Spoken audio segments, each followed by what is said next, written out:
What is a thing that a lot of movies do that you absolutely hate? That every crafty movie nowadays is set up as the first part of a possible trilogy, making it non-committal and vague as a result. Not just a trilogy, a franchise. Not just a franchise, but a whole freaking universe. Male lead and female lead with no chemistry end up together just because. I absolutely loved how Rob Reiner, edit, Redditors are telling me it was Aaron Sorkin. Thanks, everyone, worked Tom Cruise and Demi Moore in A Few Good Men. I was expecting what you said, and in the end, they never got together, and respected each other's work. It was a breath of fresh air. Any other director would have pushed the two together for damn sure. Kick-ass movie, for that and a bunch of other reasons. Also, there's always this 0.01 seconds of eye contact, that can weakly be described as mutual interest, and from that they go on to make wildly passionate and compatible sex with no awkwardness or anything. In rom-coms, the two love interests are usually bad for each other. So, to make them seem less bad for each other, when they go through the period where they break up and try dating other people, the other people are the weirdest, most unlovable freaks anyone has ever laid eyes on. Men are instantly abusive, women behave like spoiled children. It's the stupidest trope. Over-explain the plot. Like a recap so you are not confused. Usually accompanied by flashbacks you just saw live minutes ago. Or when they use dialogue to cram years of backstory into the first 3 minutes of the film. But honey, you can't do that since your father was an ex-astronaut who died on a mission and now your poor grief-stricken mother has early onset Alzheimer's and you are struggling financially and our kids both need braces and our car is being repossessed, and we now have to move to a small apartment because you lost your job at the tuna canning factory that your brother got you just before he died in 9/11. What happened? I don't know, let's check on the news. Turns on TV. In perfect timing. If you are just joining us, here is the plot wrap-up of the thing that the heroes need to know. Cuts TV off immediately after important newscaster dialogue. They hold supposedly full coffee cups like they are empty, always holding them at a tilt. I know they are just stage props, but they can at least act like there is coffee in their cups. Such an easy fix, too. Pour some water in the cup, problem solved. Bad guys have horrible aim. Car keys hidden behind sun visor. Car keys hidden behind sun visor. Of all the hundreds if not thousands of cars I've been in across my lifetime, I have met precisely 0 people who stow their car keys this way. When a character doesn't immediately explain what happened, to stop the conflict. Just let me explain, I swear that's not what happened. If you just let me finish, I'll tell you. Please, just listen. Shut up. Just say it. I didn't kill your, insert familial person here, I tried to save them, but I was too late. The worst is when this not only happens but is the foundation for the entire conflict driving the story. I spend the whole thing thinking you could resolve this in 30 seconds. This right here. If the second hour of the movie exists because some dumbass couldn't say listen to me, there's been a misunderstanding and if you give me 30 seconds I'll clear it up then I'm done. When someone in the movie is using a computer, it makes all of these cheesy beep/boop/blip noises. When two people want to talk privately, instead of them going into the hallway, they make the other 20 people leave the room. The last episode of Season 1 of Community did this, but they did it in a funny way. I think they were perhaps spoofing this particular trope. Also Season 1 when Chang asks if he can talk to Jeff privately and makes the rest of the students leave the classroom. And if anyone asks I sent you to learn things. Or Season 3 when Troy is saying goodbye to his friends because he's going to air conditioning repair school, and he whispers inaudibly into a bed's ear, then walks away. Everybody asks a bed, what did he say? I know you hate when people do this in movies. Yup, that entire show is one big meta joke about a show that is a half-remembered meta joke in a bed's head. My favorite is the 3-season ramp-up to Beetlejuice, it's just beautiful. Edit, Season 3 not 4, my bad. Or they move 5 feet away from the group and talk privately. As if no one could hear them talking in normal volume just because they turned their backs to the group. When something is foreshadowed and then revealed later in the movie, but instead of just letting you realize it yourself, one of the characters say it out loud. Like the audience is too dumb to make the connection. Biggest pet peeve is the fact that every comedy has to turn sad in a very cliché way halfway through the movie. It's the guy loses girl and has to win her back formula that's in every damn comedy. Excessive shaky cam. Whispered conversations followed by loud noises. Films should have sliders for speech/music/FX like games do. Or they should just be made with non-crafty volume mixing from the start. Yes, action scenes tend to be louder than talky scenes. But I don't have the luxury of leaning into the screen to get as close as the two whispering characters are to each other, nor do I consider tonight as part of the movie experience just because there's an explosion would have left the characters bleeding from the ears, not that they ever seem to be affected by said explosions. There should be a hard limit between the loudest noise in the movie and the quietest important sound. Ambient sounds like background chatter or wind can be as quiet as they want. The choreographed fights where the villains always attack one at a time. And choreographed fights where the cameraman is having a seizure. No recoil when firing a firearm. It's not really a big deal, but somehow, it just makes the scene feel off. Or when they fire with no ear protection and it doesn't bother anyone, especially indoors. There was one where someone fired a handgun indoors and suddenly the sound went very muffled and there was a loud, high-pitched whine over it. Yep, that's more like it. Edit, quite a few scenes, apparently.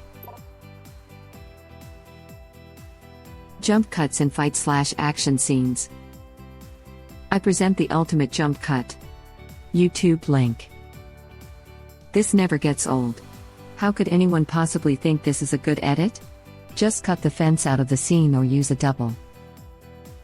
That scene used 14 cuts, when it should have just taken 3.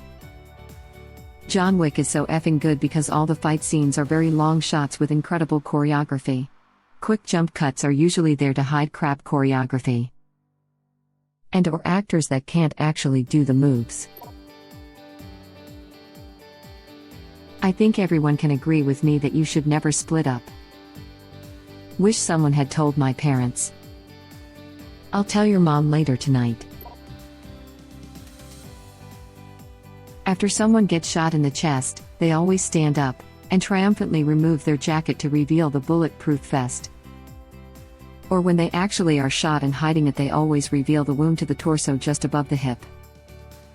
Laughing out loud, yeah, wait, why is it always that spot?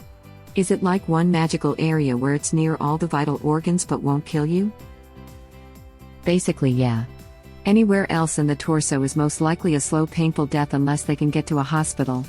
So action heroes always get shot just above the hip or in the shoulder. The leg also works, but then you don't get the scene where he's shirtless while a woman treats the wound, and they joke about how the guy complains that the antiseptic stings. Also, it is always ignored that those areas don't have organs but do have muscles, and a gunshot wound should severely limit their movement for a very long time. Pain don't hurt. I forget the movie, maybe a Bourne trilogy sequel. Someone in a BP vest got blasted by pistol fire and left for dead, then later in the film we find out he barely survived. The bullets didn't kill him, but they did break like 8 of his ribs and collapse his lungs. So yeah, Kevlar vests don't stop bullets. They just slow them down rapidly over an inch or so, leaving contusions and breakages instead of well, buying effin' dead end crap. It was a nice little realistic detail in a lunatic film about a memory-wiped serial murderer. The ominous noise that everyone uses when something bad is about to happen. So tired. No Country for Old Men was a really powerful subversion of this. There was no music or emotional stings to hint what's coming, and the tension was so much more intense as a result. Yellow filter when they enter Mexico. Equal but opposite, gray/blue filter in Eastern Europe. When the FBI shows up to take over the case and then the cops butt heads with them. This does not happen. Cops are more than happy to let someone else do their work for them.